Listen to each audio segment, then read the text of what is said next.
আগামী নির্বাচনে ঐক্যবদ্ধভাবে কাজ করার অঙ্গীকার দীপু তালুকদার দীপুর।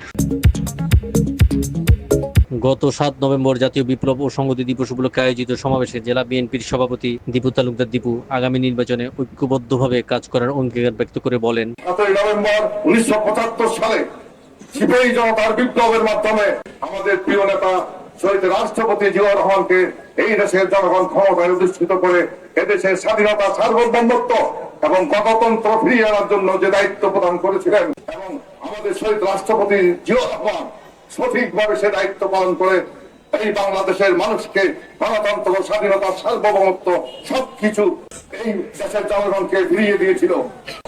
এই 5ই আগস্ট বিএনপির সহ সকল রাজনৈতিক দল এবং ছাত্র জনতা বিপ্লবের মাধ্যমে আজকে আমাদের ফ্যাসিস্ট সরকার বিদায় হয়েছে, কিন্তু আমাদের বিজয় এখনো নিশ্চিত হয়নি।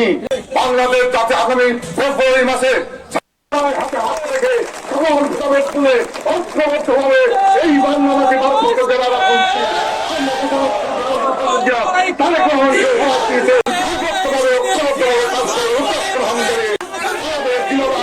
বাংলাদেশ জাতীয়তাবাদী দল জিন্দাবাদ, জানিয়েছি জিন্দাবাদ, দীপেন দেওয়ান জিন্দাবাদ। আশিকুর রেহান ভূঁইয়া, সম্পাদক, সাপ্তাহিক পার্বত্য কণ্ঠ।